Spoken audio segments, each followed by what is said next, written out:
call. All members are here. Is there any corrections to the minutes? No. Nope. We will move on to public comment. If you want to make a comment, please give your name and where do you reside and the subject matter that you'd like to talk about. I'm going to give a public comment, so I'm not on your agenda.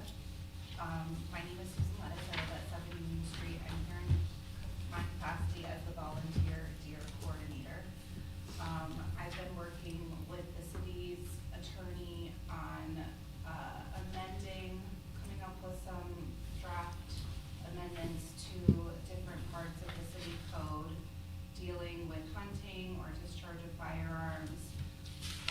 We've been reviewing the city code to make sure it allows for the deer management plan to be fully implemented. This is something that the DEC have wanted us to look at. So what you have in front of you is proposed amendments to different sections of the city code. These are from the city attorney. I have one question back that I've asked Dave Merzick about today, and I haven't been able to circle back with him to get an answer. But as of right now, these are the proposed changes. So really, the change is regarding, let's see, there's an exception under each one of these scenarios, or under each one of these sections, to allow for people to participate in a wildlife management program authorized by the New York State DEC and approved by the city. So basically, it just gives an exception to different parts of the code to make sure that the deer management plan can happen. That makes sense. So I want to bring this to you guys, but I'm also going to bring it to Parks and Rec because some of it involves them.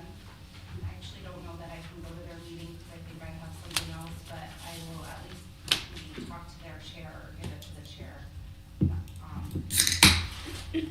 I'm the liaison too, Oh, so I can, okay. yeah, talk about it a little bit. Okay. Yeah. So that's all I wanted to bring to you and for you guys to consider. Thank you for all that you do. Yeah. Welcome. Obviously, you guys, it's not on your agenda, so I don't know that you can talk about it today, but I'm just looking it up in codes, so I'm just, so 194-8.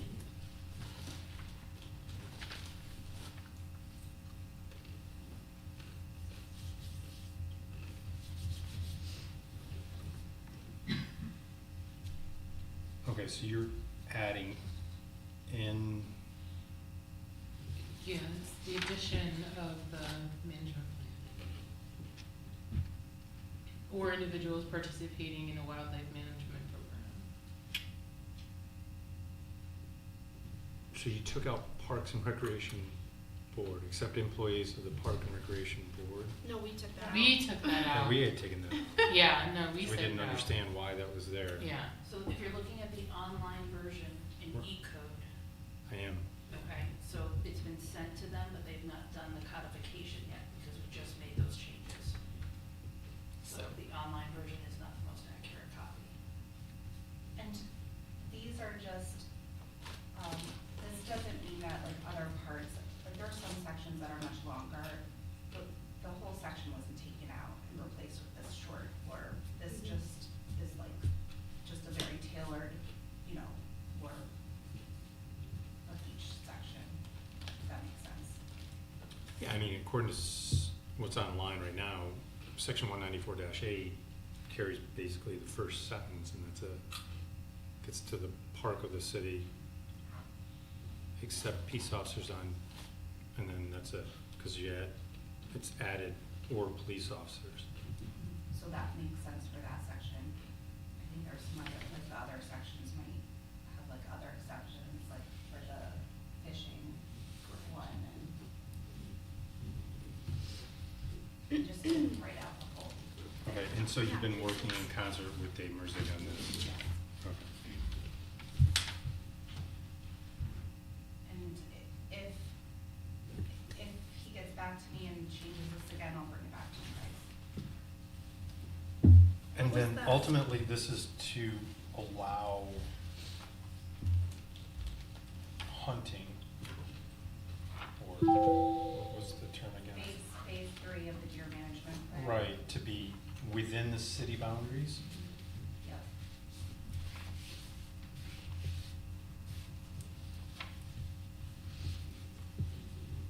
Susan, what was your question about this that you sent today that wasn't answered? There's a case called Smithtown, and I wanna make sure that the city, which is a newer case, it went up to the Court of Appeals, I'm wondering if this complies with that, I just wanna make sure it does. Even if it doesn't comply, doesn't mean that you'd have to like articulate that in here. Mhm. Like, the law is still the law, you don't have to write out every specific detail, but sometimes it's better to make it clear. And so, that's like, not my expertise, although. Okay. And the So case I law just was wanna- in, the case law was in New York State, Yeah, Smithtown? yeah.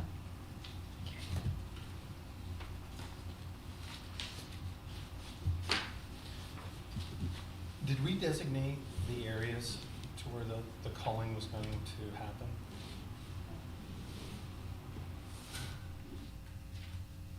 I mean, So we didn't designate whether it was gonna be public land or private land?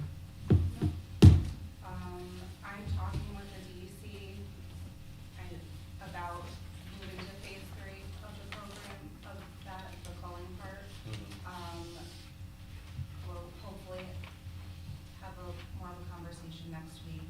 My, contact, Celinda, she needed to run it up her chain a little bit more and look at things, and then she's gonna get back to me about it. So, we haven't gotten into that level of detail yet. I haven't looked at that in quite some time. I think that, were firearms part of that, or was it a crossbow? The plan calls for crossbows. That's what I looked at. That's what was contemplated. And so, going through all of this, is the word crossbow in here? No, and that brings up part of the reason why we wanted to amend this a little bit and look at the Smithtown case. So, the word crossbow, I hope I'm not getting this wrong, but, the DEC defines firearms as very specific implements. Crossbow is not defined as a firearm, and so summarizing very quickly, the Smithtown case says that a local municipality can't preclude someone from using a crossbow to hunt within the city limit, or within that municipality. So, Well, because the DEC regulates hunting and has defined firearms and stuff like that, so a municipality can't, tailor it more than that, or restrict it more. I don't know. I'm not a lawyer, but doesn't home rule have something to do with this? I think that's a great Dave Merzig question. So we'll hold on to this, since the word firearm isn't mentioned in the sections, the 3 sections that you provided, and then I guess you'll go on to the Parks and Rec, Yep. but then you'll come back, once you If- find out about Smithtown and, Yeah, I will wanna hear back from Dave Merzig, and, based on what he tells me, right. I will act accordingly. oh, I'll interesting. circle back to you no matter what though, like if Dave Merzig says, no, this is appropriate, we should Mhm. change it, then I'll let you guys know. Okay.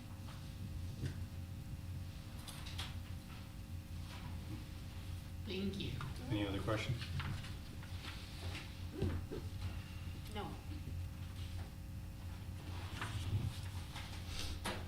Thank you, Susan. Thank you.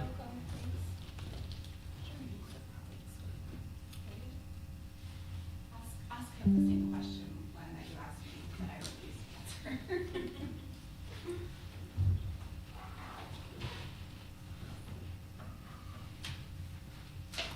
Yeah,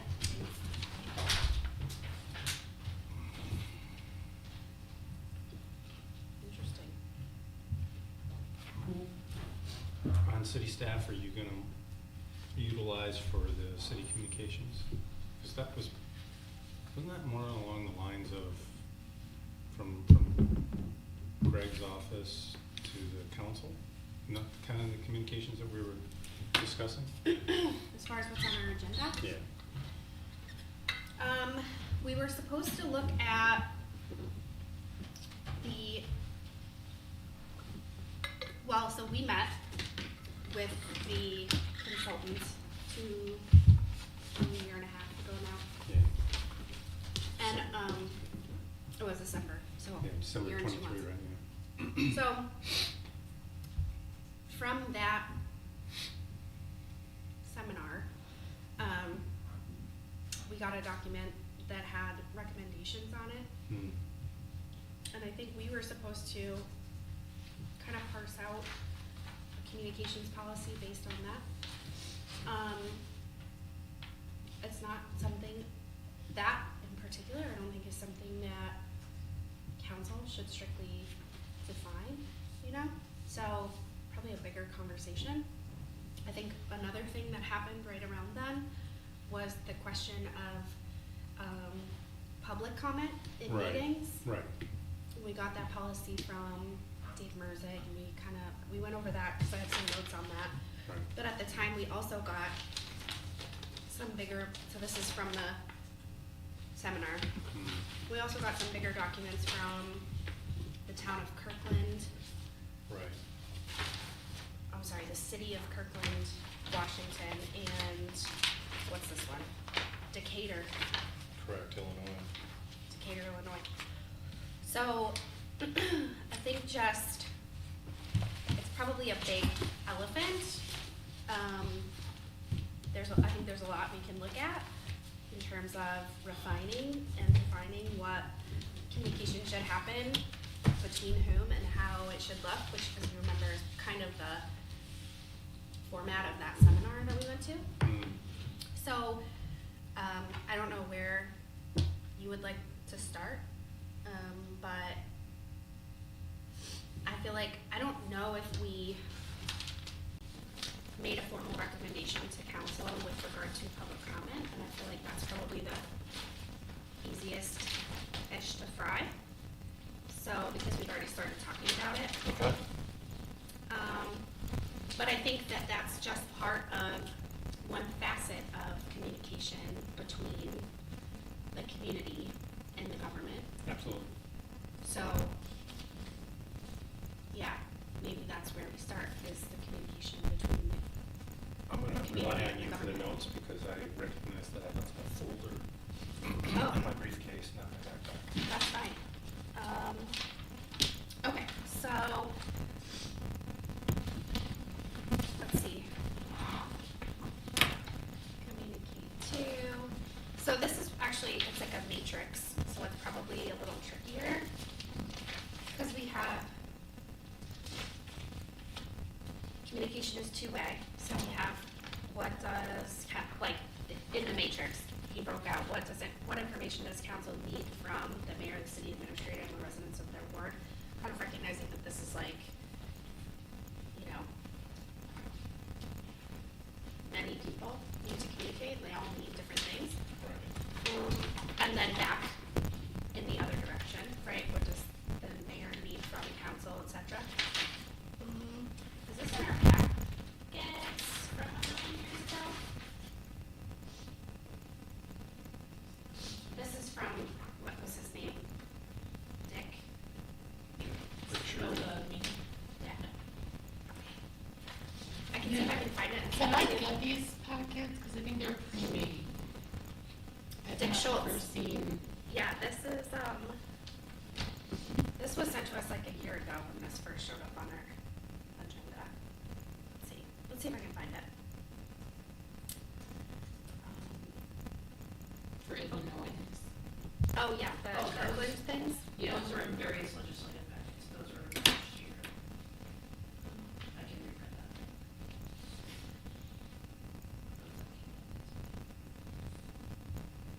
Oh, okay. Let's see. Let me Google Dick Schultz in my email.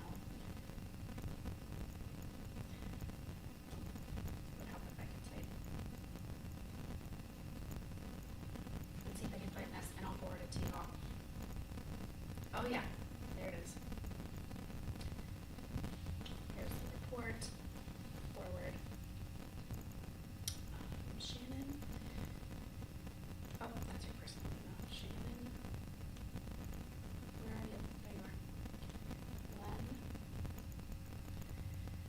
And I'll forward it to Carrie so that you have it, since we're referencing it, even though I'm sure it's somewhere. It's in the email. I was looking and trying to remember how to spell it. So I think like,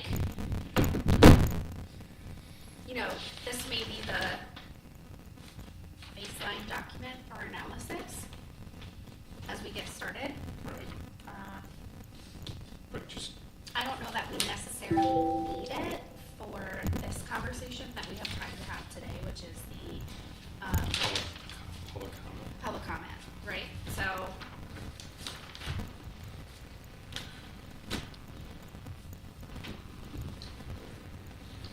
I have that here.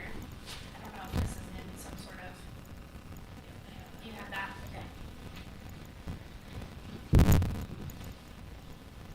So we have the rules for petitioners document from Dave Burzag, and in my notes, we struck number 1, which was comments must be relevant to the matters being discussed.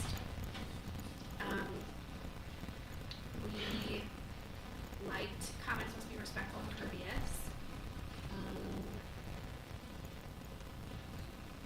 which I think we thought that 3 was more of like a subtext of being respectful and courteous, which is personal attacks, derogatory words are unacceptable. We struck 4, which is comments must be constructive, because sometimes people come and they just have a problem. And then number 5 was address the council as a whole and refrain from engaging in direct dialogue. Again, disruption of the meeting, that's respectful and courteous. And then the mayor reserves the right to enforce the proposal. And then for us, I had written down, if we aren't supposed to engage, then we shouldn't react either with our body language to what's being said. Right, and just scratch my memory on this. We Sure. also talked about having a digital device up front, Yes. and we, Like a visual timer. correct, that everybody Yes. could see. And then, this one, that, the council member that's neighbor of the individual making the statement or complaint or wants rebuttal would handle that Yes. within their ward, and if it went to the town, then the mayor would get with the town. Yes. And I wanted to just bring up, so, the school district has a public comment section at their district board meetings, their communications, that they have the opportunity to address the board, it's printed on every agenda. The rules, which may be something that we also want, if we can make them concise, maybe something that we wanna have happen. But it says, the privilege of speaking from the floor will be extended to any person in attendance. Persons desiring to speak shall be required to give their name and address. That's all real. Will be limited to 3 minutes for their presentation. The time allowed to each speaker may be adjusted by the chair. Speaker's privilege may also be terminated by the chair if found to be out of order. Please note that the opportunity to address the board is also not, it's not an open forum for discussion, but a platform to bring an idea or concern before the board. While comments from the board will not be made at the meeting, follow-up with the appropriate administrator will take place outside the meeting.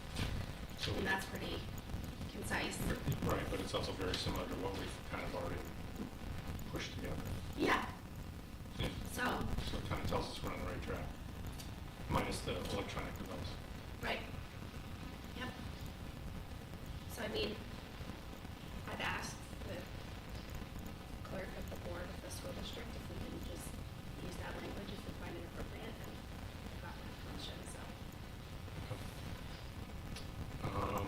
Shannon, was there anything else that you wanted to add or subtract out of the public comment section? Oh, I have one more thing.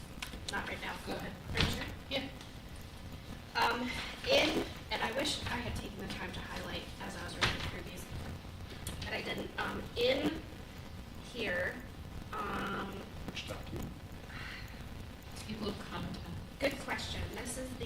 this is the Decatur, Illinois one, and I think that it is, so this is like a communications policy, which is great. Study sessions, participation, public participation rules and procedures. Sorry, let me just go there. But what the gist is that they say they allot 20 minutes at the beginning of the meeting or something like that, a specific set of time. And then if there are a ton of people or there are people who have more to say or whatever, there's also the opportunity, if the council decides, for them to speak again at the end of the meeting.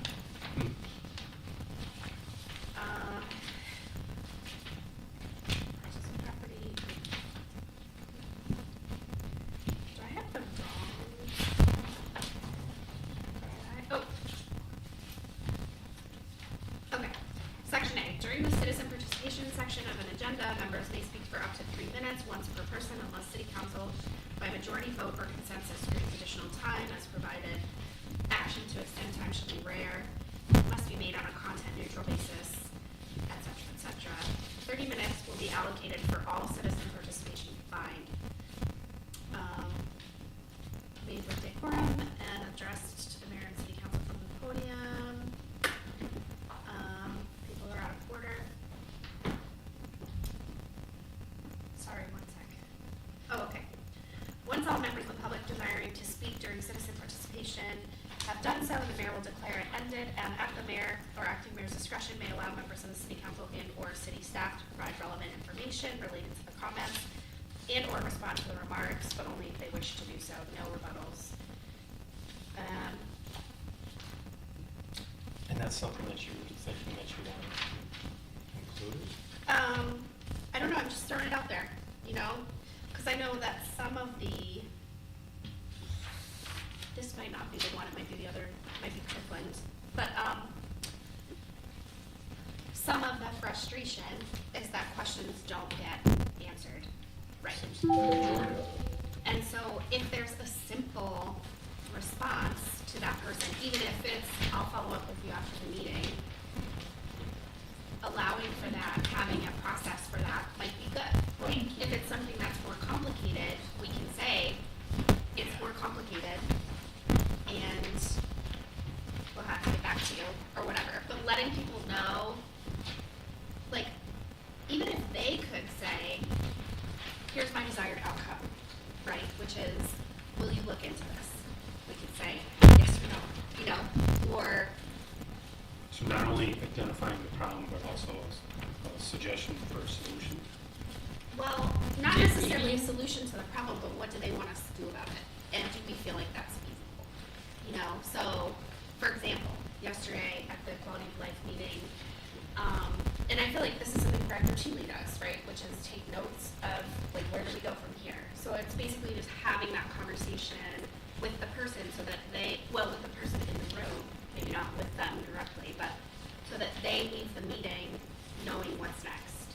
Is it that their council member is going to follow up with them? Is it that, you know, city staff is going to look into this thing? Is it that, you know, your infrastructure project is so big that we will keep it in mind, but we can't do anything about it right now, you know? So is it as, we could just say, we will define the path of communication? Next steps for each concern, something like that.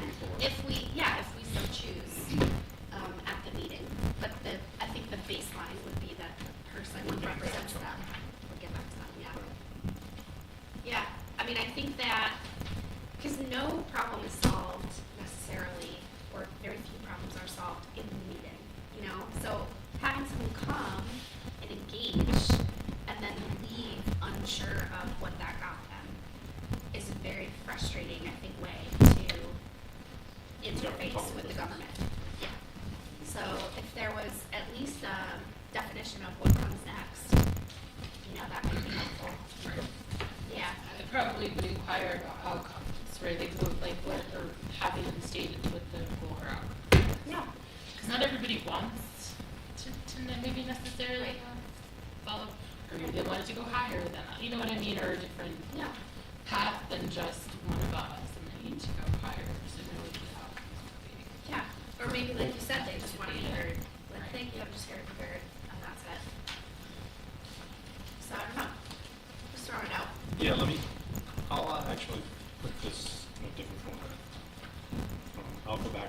this meeting, but I'll also look at my notes, because you're just reading off of what I had before. So what I'll do is I'll just kind of create This, a document. is that what you're talking about? Yeah, Yeah. this, great, totally. And I'll create something and just kick it out to the three of us, and we can hash it back and forth. Yeah. Sure, let me, And then I'll move it to Carrie's desk if you're, for her to revise. if you're sort of collating, I'll make a photocopy of this for you, or I'll just send it to you, so that you have this language. This is the school board, Yeah, because I think their language is very concise. yeah, why don't you give me that Yes. tonight then, Okay. okay? Yep, and then, sorry, 1 second. Request for follow-up. Oh, that's in here, actually. Oh, never mind, sorry, that's about votes. Must be in this one. 1 sec, because I just want to read the part about how they go back Go back. if they decide to do so. Like, One so. way or another, we should be communicating with the petitioner. Mhm. But this is about like, oh, okay, this is it.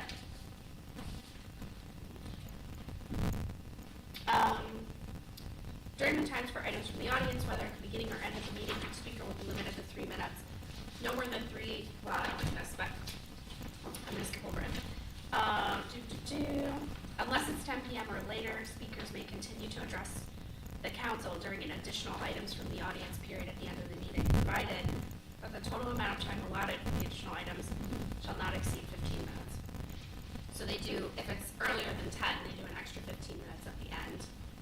So an additional 5 people can speak. Yeah.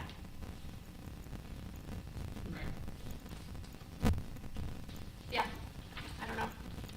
I just thought that was interesting because sometimes I feel like people get a little bit rushed at the beginning because we want to get on with the meeting. So if someone's willing to sit on those terrible benches for 2 hours in order to have an opportunity to address us, you know, maybe you get 5 minutes at the end of the meeting or whatever. But I just liked that idea, and we could vote to even allow an additional. We could do that at the end of the public comment session. We could have a vote of whether or not we're going to allow additional items from the audience, Right, so that council people could- know Right, whether to stay which they or could not. do now. But if We could do we it now. turn that down and somebody's wanting to talk, it's probably not gonna be received very well. Cause they had the opportunity, they sat on the bench for a few hours and we voted not to. Well, no, I'm saying we should do it at the end of the first public comment session to say whether or not we intend to hold additional comment period. Like, so at 6:15, we could say, you know, It just, will we entertain additional comments? cause or something? our meetings are not currently streamlined enough unless he's giving a speech at Foothills to get done at a decent time. Totally. Cause we're not, you were here 5 hours, sometimes 4 or 5 hours, That's true. so, That's true. We wouldn't know at that time whether or not it would be before 10.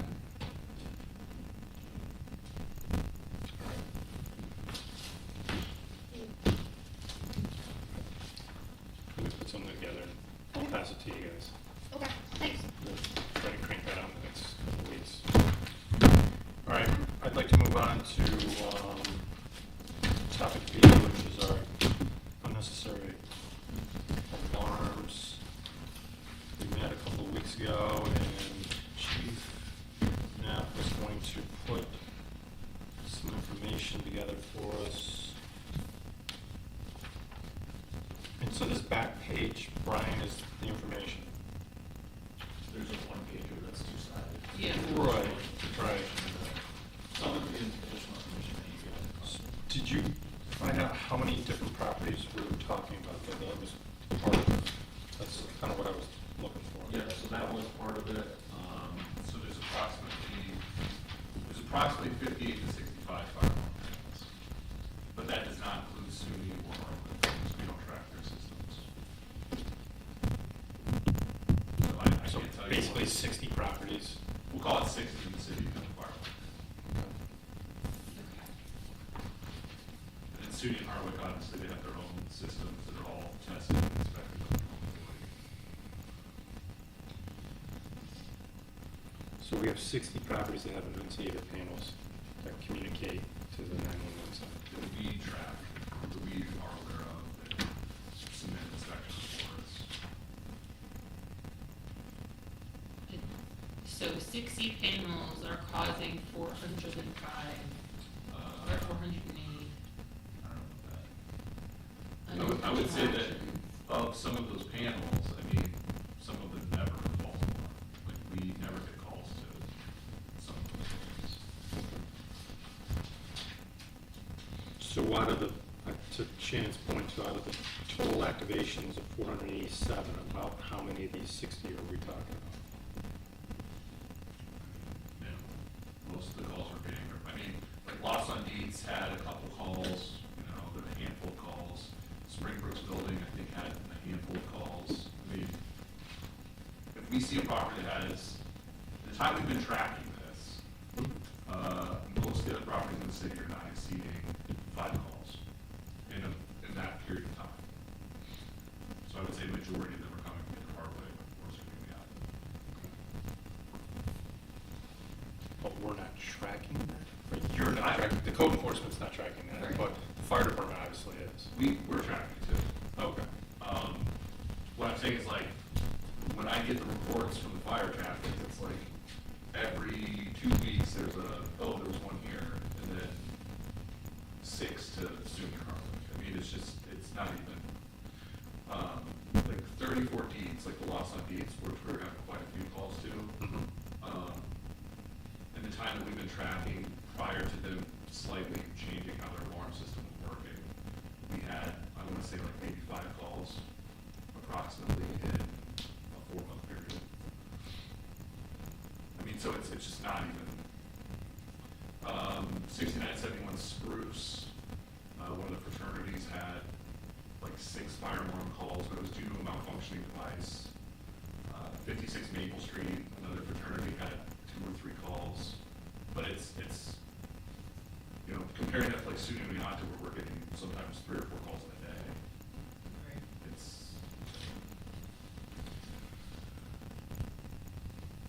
Our reporting system, yeah, I discussed this with you guys previously, it's not good at giving us back information. The best I could sort information down to was a street, I could actually get the specific address. So when I got the 10-page report, it's all of these 487 alarms, and it's just by street. I was able to sort it by street, so sometimes you can see that those locations are on city campus or are campus. But that's the best that we can do with our reporting system, unfortunately.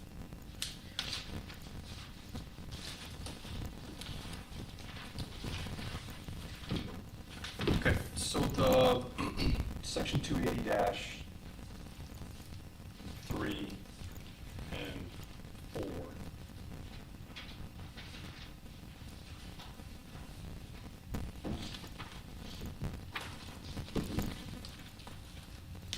From your perspective, Steve, what is the difference between 3 and 4? Other than the obvious where it says subject to administrative fee. I can see, I don't have a copy of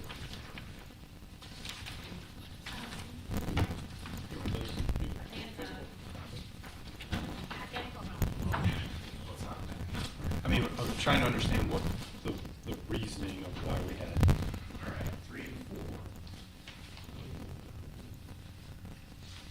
And then if you were one of the 60 parcels, Because, number 4 is specific because that is covered under a different law. Like, that's a criminal offense, so like, that's covered under a different section of the law. So what we're saying here is that, so folks that are pulling a box, yeah, that's like a totally, that's not a local ordinance, that's like an enforceable, like, you know, you can get a ticket, you can deal with that. So we're putting this as like, that doesn't trigger a nuisance fire alarm because it's a criminal act. right, so section 280-3B4, for the purposes of this section, the malicious transmission of a false alarm by activation of a manual fire alarm box Right. shall not be construed as an unnecessary alarm. That's dropping it down to section 280-4, That's just saying. when you it's pull a not- box. When you pull a box, that's a whole separate section of law. Right. It's not covered under this local ordinance. Okay. It's just to clarify that if someone runs in your building and breaks the law, we're not gonna punish you for it. Okay.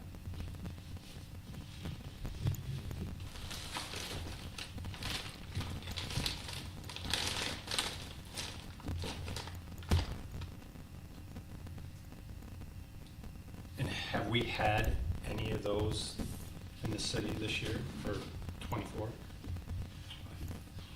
I feel like I saw at least one. Yes, there was four, twenty-four. 4 of them in 24? Yeah, so the thing is with the graph on it, and people get malicious, Mhm. so there's been four. So this is where, like, breaking everything down, pretty much everything has stayed the same, or pretty consistent over the last, since 2021, where our unintentional activations have just skyrocketed. And I specifically broke down in that first section there, your request for rated city versus town, and the town has stayed pretty consistent, where us in the city have significantly increased. All right, so Brian, you're looking at unintentional activations as section 280-3, and the malicious and mischievous is section 280-4. Am I understanding that correctly? Yes. Okay. And then, what is other false alarms? That's just specific things that aren't defined by our code. So, within our reporting system, there's certain parameters. So a false alarm, so it could be like, specifically after, the Richards Ave incident, they started putting in natural gas detectors. So that's not something that we have within our reporting system. So that would be, go under either a false alarm if one of those was misbehaving. So it's just a small number of things that don't fit within certain criteria that we report on. Right, because those numbers are decreasing.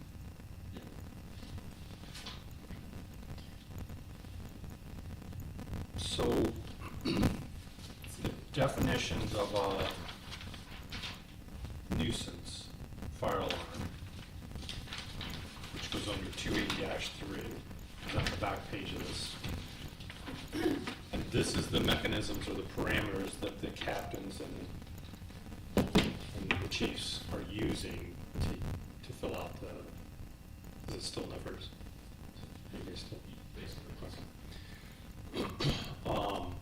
The fire report. And so you're not able to break down these 5 subject matters into, quantify them out of the 408. Like you couldn't break down out of the 408, say, that 5 of them, number 5 would be 150 for those calls. Your reporting system doesn't allow you to do that. So everything that we do to cover this is put into a narrative. So we have to read the narrative. He has to read the narrative every single time to understand where that fits. Okay. Yeah, I mean, we could do it, but it was required to do format something there. Individually determined based off that little paragraph, what they are made. Because some of those narratives are literally like, paragraph. Right, you were saying put stuffed animal in Yeah, microwave. stuffed animal microwave, Yeah. you know, couldn't find problem. Right. I mean, so it's not, But if you couldn't find the problem, that's an unnecessary alarm? well, so I mean, that's part of this, I mean, part of this is going through and determining are these unnecessary alarms, so Right. I would argue that if someone's smoking pot in their dorm room, that is an unnecessary alarm, there's no risk of fire, there's no, But the alarm did its job. correct, it did, but if you're vaping in your room, the alarm didn't actually do its job, because there's never a risk of fire. If you burn toast, I would argue that probably there is a risk of fire, you set something on fire, turn up with a stuffed animal, that could be a risk of fire, but some of these are construction worker failed to put fan in window. That's definitely an unnecessary alarm. Not notifying the fire department, not notifying property manager. Right, contractors were gonna be messing around with the system or creating dust around it, that's definitely unnecessary. And like New York City, they use smoking areas that are specifically prohibited for smoking. So most of these dorms have a no smoking policy. So like, those are ones where we're like, that's not really, that system isn't doing its job because there was never a risk of fire. It's just someone breaking the rules, being around.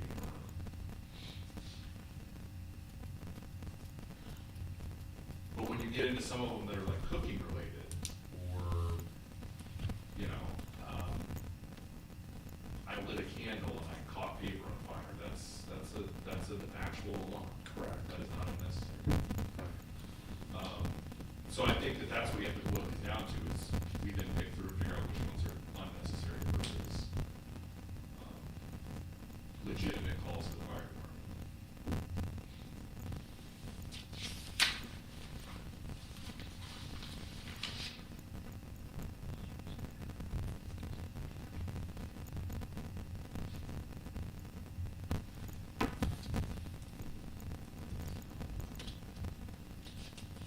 How, and number two, Steve, how do we get to that point when all 60 properties are inspected every year? Those are done by third-party inspectors. We use administrative fee processes to ensure that those get inspected. Right. New York State licenses fire alarm panel installers, and we require that the people inspecting those panels also be licensed. Basically, we just mirror the state's licensing requirements. Right. I just remember you saying that they have to do this every year, though. That's one of those life safety things. So, It's an annual inspection. so how did they get to number two? I mean, I don't understand how they could get to a like, I definitely get the malfunction detecting sensor, but an outdated system, that's what I'm. So we have systems in the city that, well, okay, I don't want to say that. The way you can get to an outdated system is you can have a fire alarm panel that, through whatever reason, whatever, they can't get parts for it anymore. Okay. So they're like, I want to disable it. The detector heads, I removed detector heads unbeknownst to us or unbeknownst to their inspector. We've had that happen. People have turned off alarm panels that we find out about, 6 months later. Right. So that does happen. And usually it'll happen in between the inspections.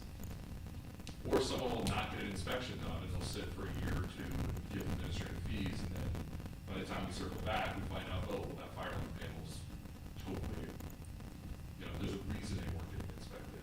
Mm-hmm. Like the townhouse. Right. They had an outdated fire alarm panel that they just opted, they didn't correct. So, but if it was activated, you would consider that a nuisance alarm because it's outdated? Well, some of those pieces of equipment will send false alarms just because they lack a replacement part, they aren't being serviced regularly. So yeah, I think that would be an unnecessary alarm. So- System settings as well. Right, I was gonna say, so when they roll up on the annunciator panel and it says malfunction, you're gonna consider that a unnecessary alarm? I mean, depending on what their maintenance plan is, yeah, it would. I mean, especially if they're in violation, or on some of those panels, we'll get reports that say this panel's in violation, or this panel needs to be updated, it's out of date, it no longer functions correctly, and we'll get those properties to try to comply. The townhouse was an example where they just didn't want to comply. Right. On a lot of It's different expensive. things. Right, but they didn't wanna comply on a lot of different aspects. Yes.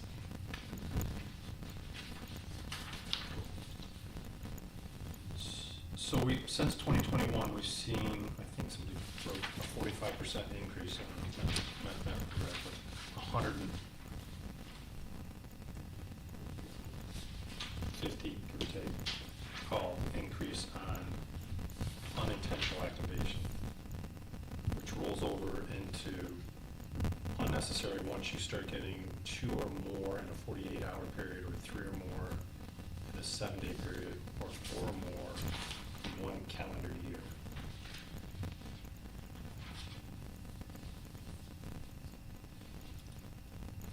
And it sounds like we're down to, correct me if I'm wrong, a handful of properties that are really the lion's share of the 480.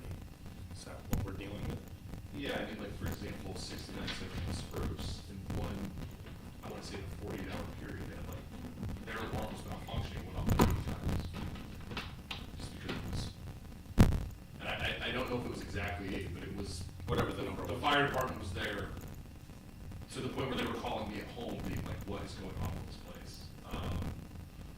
So yeah, I mean, but that again is not typical, like that, and this ordinance, the idea was to kind of prevent properties like that from just being like, man, we're not gonna fix it, or man. So, Yeah, so following that case study, did they actually fix the problem?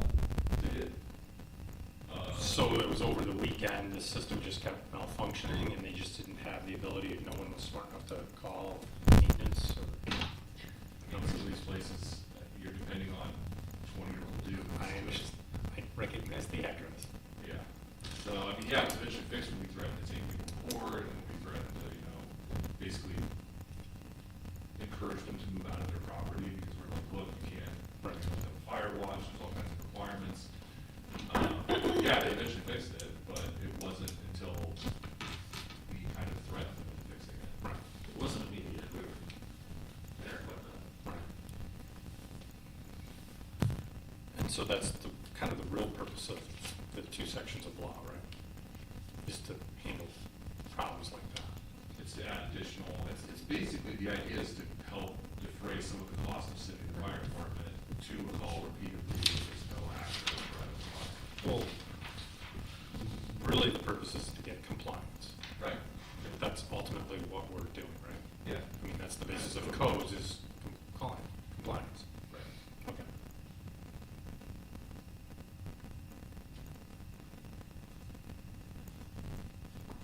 So I think what's also before us is that, a couple weeks ago when we met, Shane and I tossed out the idea of stuff just doing, since we're dealing with a handful of properties, and at least 2 of those have multiple buildings within what they would consider their main parcel, is that we could actually introduce the language in here of, on section 280-3 nuisance fire alarm on subsection A, you skip down to the 3rd line, where afterwards it says from the same, if we put in, from the same 911 address, because each one of those buildings within those large parcels has a 911 address. So we could do that. It doesn't skirt around anything, but it just identifies it. Because if you had multiple properties or multiple buildings on one property, you could get yourself into 4 alarms relatively quick. Right. Okay.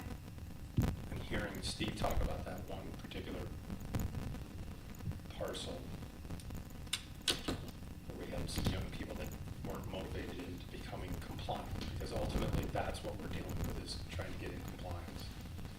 Yeah.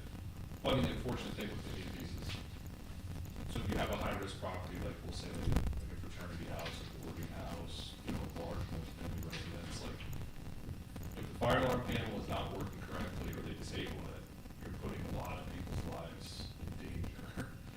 And some of these Young people's lives in danger, and as somebody that's actually pulled young people's bodies dead out of the buildings, I don't think anybody wants to do that. Right, so if we don't have part of the problem is the mechanisms to correct code violations involve court, and some of those mechanisms take Time, a year. and we might not have that time.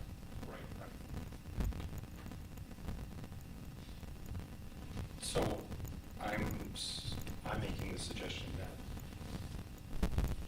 what I just said earlier, if we strike out the word parcel or premises and just put in 911 addresses, I think we can come to a resolution.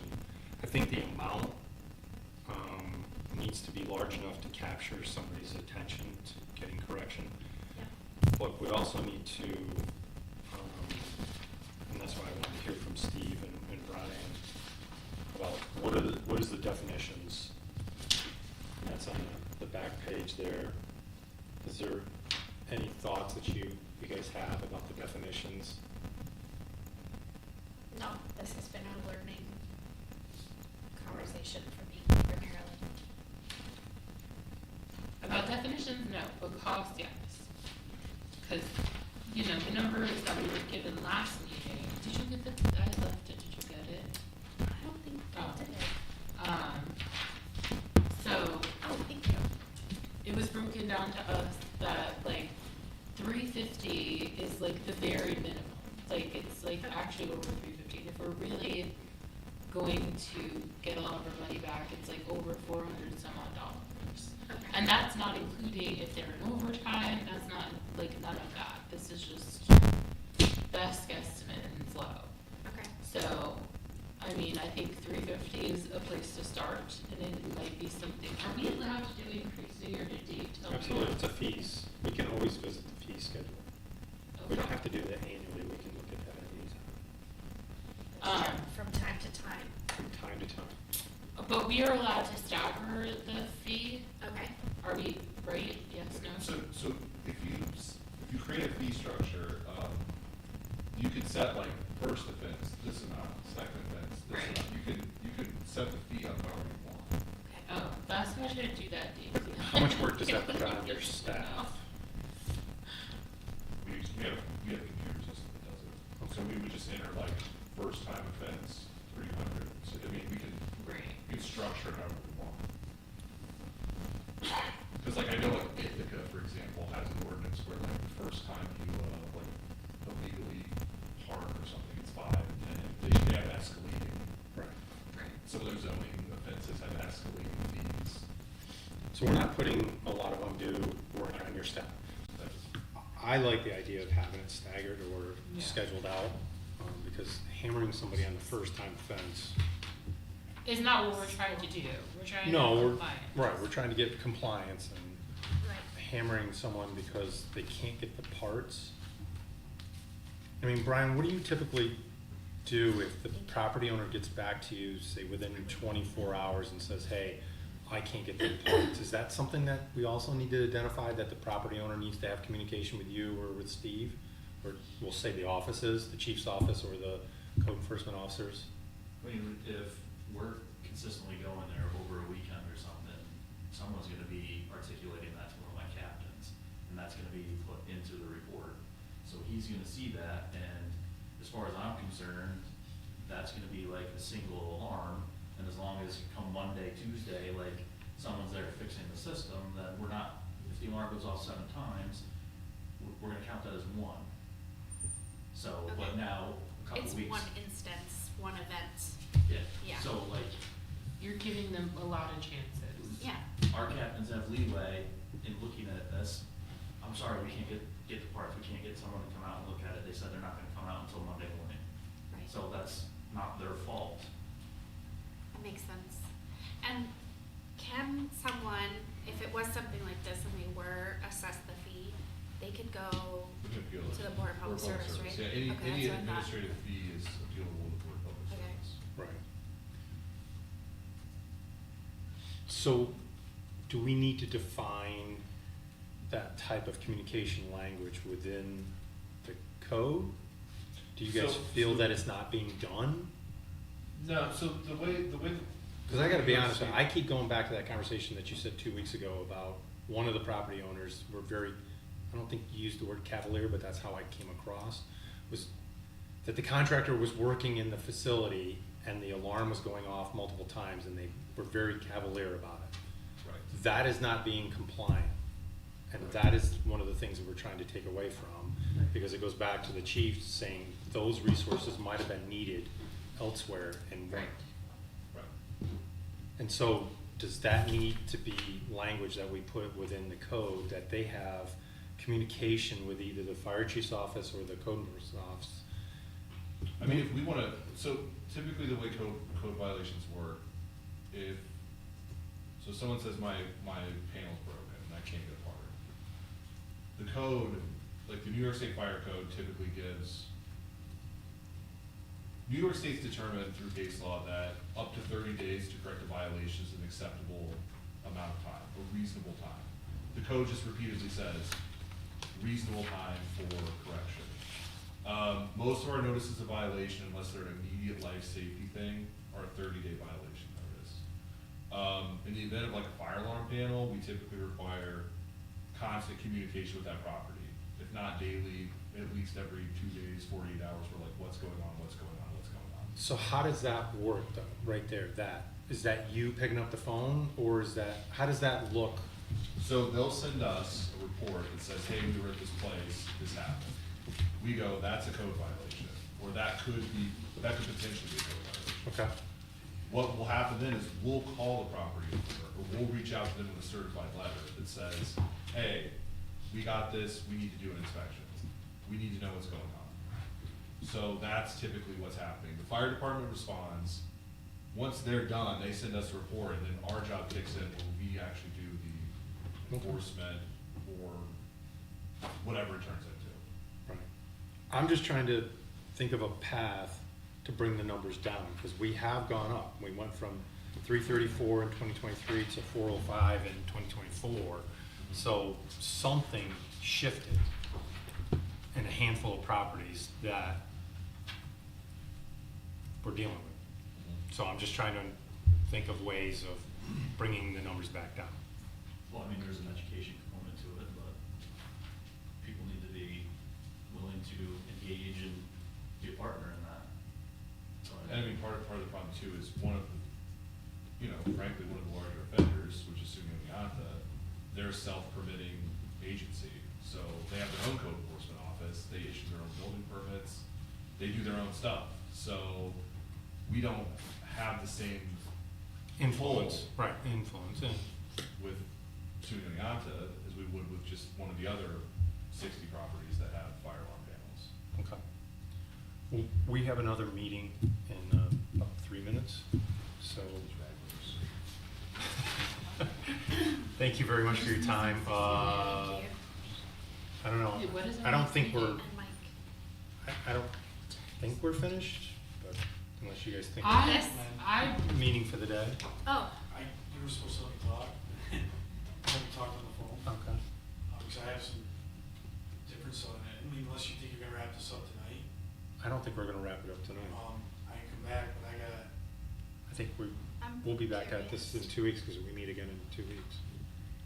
Okay. We do, Yeah, really? right? Right? we're sorry, Carrie, when's the Scott. next time we meet? March 10th. Yeah, so we're here in 2 weeks. We're So sorry, I Scott. think, in 2 weeks? Okay.